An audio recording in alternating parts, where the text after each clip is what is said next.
T'es pas la meuf qui rose sur TikTok? Ouais, super. J'ai commencé TikTok, ça s'appelait encore Musical.ly à l'époque.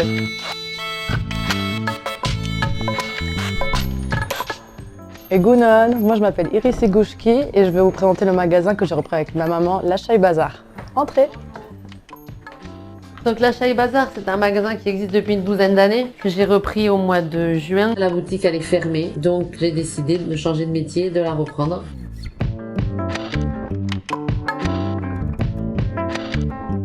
Le propriétaire du magasin, il voulait pas revendre à n'importe qui et en fait il m'a croisé en train de travailler dans un bar au Petit Bayonne et il m'a dit « Ah mais je vends l'Achat et Bazar, est-ce que ça te dirait pas de le reprendre avec quelqu'un ou toute seule parce que tu connais très bien ce magasin, tu as fait 2 stages là-bas pendant 1 ou 2 mois, ça fait des années qu'il est là et en plus je voudrais rajouter mon petit côté à moi, c'est-à-dire le cosplay. » À ce moment-là, on changera un peu la disposition d'ici pour avoir des espaces plus définis, genre ici le cosplay avec un décor cosplay, ici du biker avec un décor biker, enfin voilà, pour que tout le monde trouve son bonheur. C'est une boutique qu'on essaye de faire durer sur Bayonne, puisque je pense qu'on est la dernière. On a remarqué qu'il y avait une communauté de cosplayers dans le Pays Basque, que ce soit à Irun ou même je suis allée à Saint-Sébastien, tout ça, même à Pampelune. J'ai trouvé des magasins un peu gothiques, etc. Mais de tout ce qui est cosplay et mode japonaise, il n'y en avait pas, donc je me suis dit bon, autant le faire quoi. Maintenant que j'ai un magasin, autant faire tout ça et bien sûr on va faire du cosplay, mais avec tout ce qui est accessoires, perruques et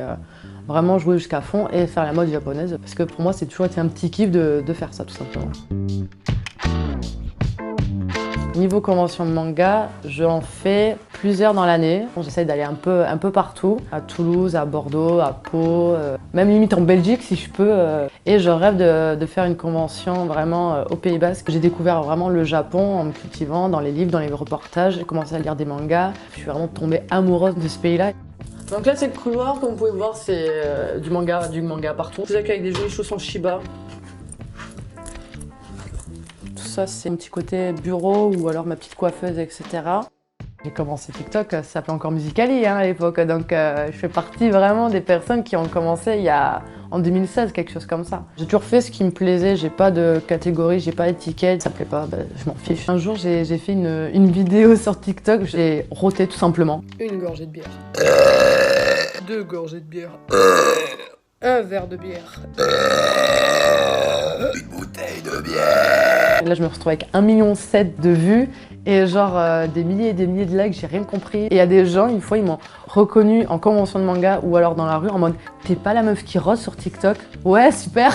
Depuis que je suis gamine, j'ai toujours vraiment adoré la scène. J'ai toujours été vraiment à l'aise en faisant ça, comme si c'était normal en fait de jouer un sketch. J'ai toujours rêvé de faire du cinéma ou d'être comédienne tout simplement. Donc je suis partie à Paris en décembre 2016 pour faire le cours Florent. C'était la première fois de ma vie que je partais à Paris toute seule. Au bout de même pas 1 mois, j'ai abandonné parce que j'ai vraiment pas aimé, j'étais stressée, je pleurais tout le temps parce que c'était vraiment pas la même ambiance que le Pays Basque. Moi je suis née à Bayonne, j'ai toujours vécu à Bayonne. J'étais partie vraiment avec des yeux, même pas de touriste, mais des yeux d'étrangère en mode Paris c'est romantique, c'est beau. En fait c'est juste horrible. Je redescends, moi c'est pas possible Paris pour moi. Je vais me débrouiller sans eux et je vais rester au Pays Basque et je vais me débrouiller pour que ma carrière entre guillemets ou enfin mon rêve se réalise, mais à partir du Pays Basque.